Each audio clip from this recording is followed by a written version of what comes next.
విజయదత్తుడు మాత్రం నిశ్శబ్దంగా భానుమతిని ముందుకు సాగమని కాళ్ళతో చెప్పాడు. భానుమతి తరువాత గ్రామంలోకి వెళ్ళింది. మహాసైన్యాధ్యక్షుడు వెళుతుండేసరికి అతని అంటిపెట్టుకుని కొన్ని వేల దానిష్కులు కూడా ముందుకు సాగారు.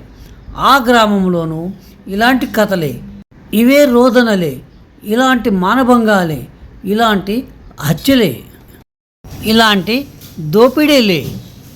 రణార్ణవుడు ఈ లోపల పెళ్లిపందిరి ఉన్న గ్రామం నుంచి వచ్చి విజయదత్తుణ్ణి కలిశాడు. ఆ తర్వాత ఏనుగులు శక్తివంచన లేకుండా మంటలను చల్లార్చుతున్నాయి. మన సైనికులు గ్రామస్తులను ఓదార్చుతున్నారు. ప్రస్తుతం మన కర్తవ్యం ఏమిటి? ఈ దీనులకు మనం పునరావాస కార్యక్రమం ఏర్పాటు చేద్దామా అని రణార్ణవుడు విజయదత్తుడిని ప్రశ్నించాడు. విజయదత్తుడు రణార్ణవుని ముఖంలోకి చూచాడు. ఆ చూపు చూచి రణార్ణవుడు నిజంగా భయపడ్డాడు. విజయదత్తుని కనుబొమ్మల్లోని ప్రతి రోమం నుంచి అగ్ని తుంపరులై రాలుతున్నది.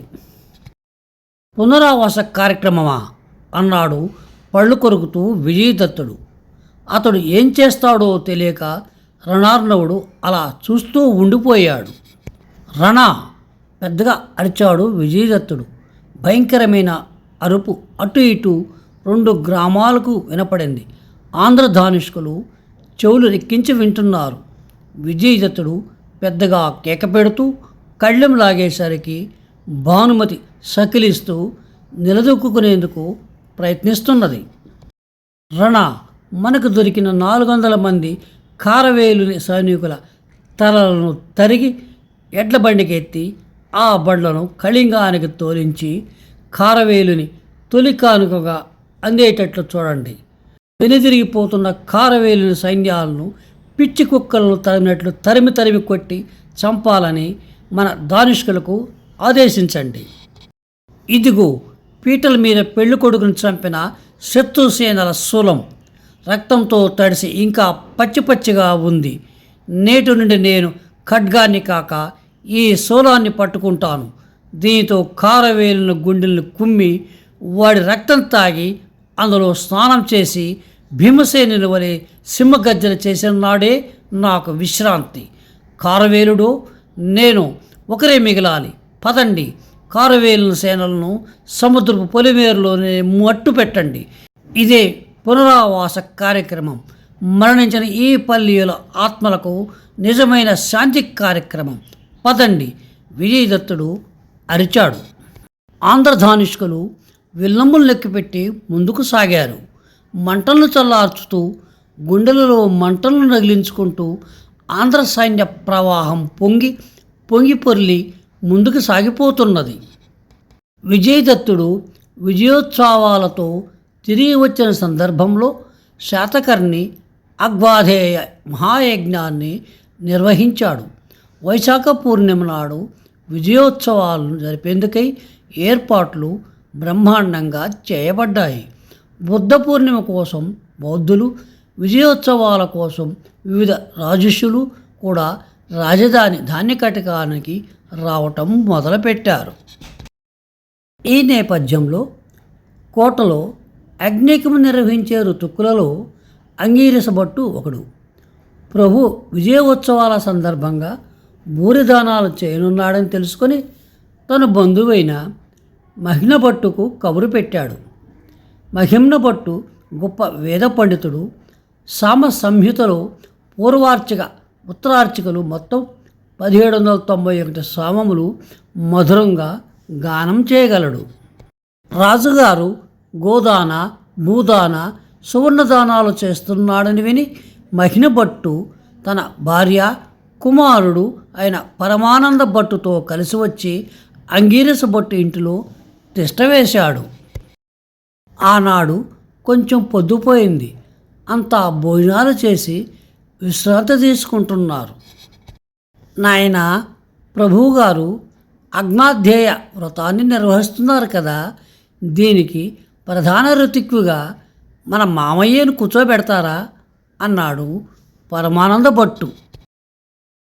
ఏమో చెప్పలేమురా అన్నాడు మహిళభట్టు. నాయనా, నీవెప్పుడు ప్రధాన ఋతిక్కు అవుతావు? ఏమో చెప్పలేము, ప్రభువులు వారి దయ. నాయనా, నన్నెప్పుడు ప్రధాన ఋతిక్కుని చేస్తారే? నీకింకా విద్య పూర్తిగా రానే లేదు, కల్పం సరిగ్గా వల్లించనే లేవు, పాడనీయ సూత్రాలలో కూడా తప్పులు వస్తున్నాయి. ఇంకా ఎంతో సాధన కావాలి నాయనా.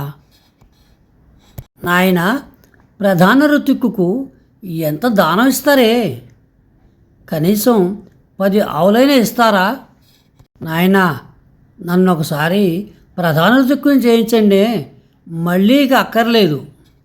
వెర్రివాడ, సప్తదశాతి రాత్రము ప్రభువుగారితో చేయించామంటే 20,000 గోవులు, 10,000 కార్షపణములు, గుర్రము, వెండి ఇస్తారు.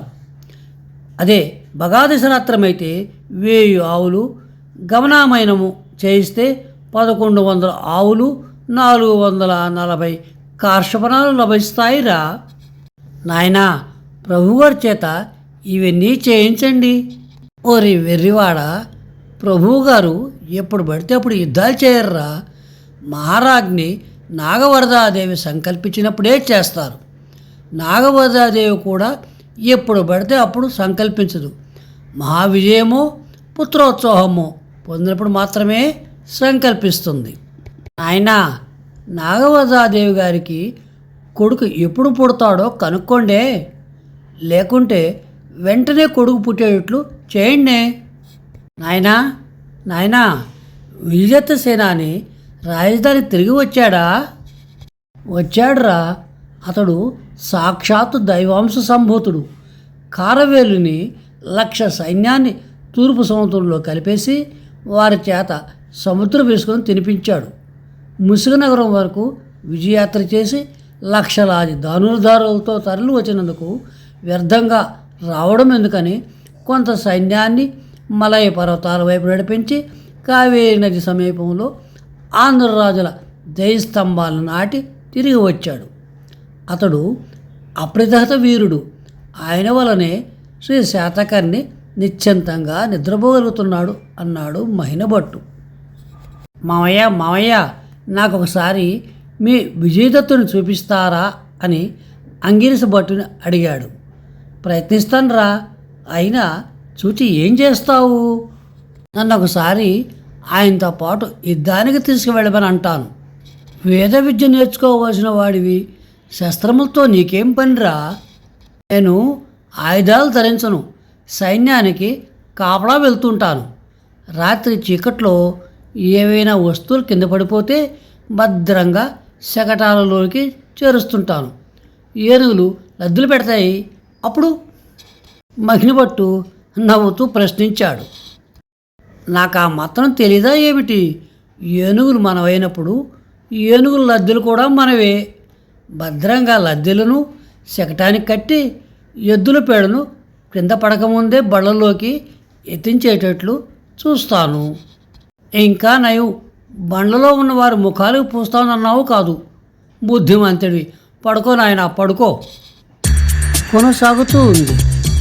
విజయోస్తు.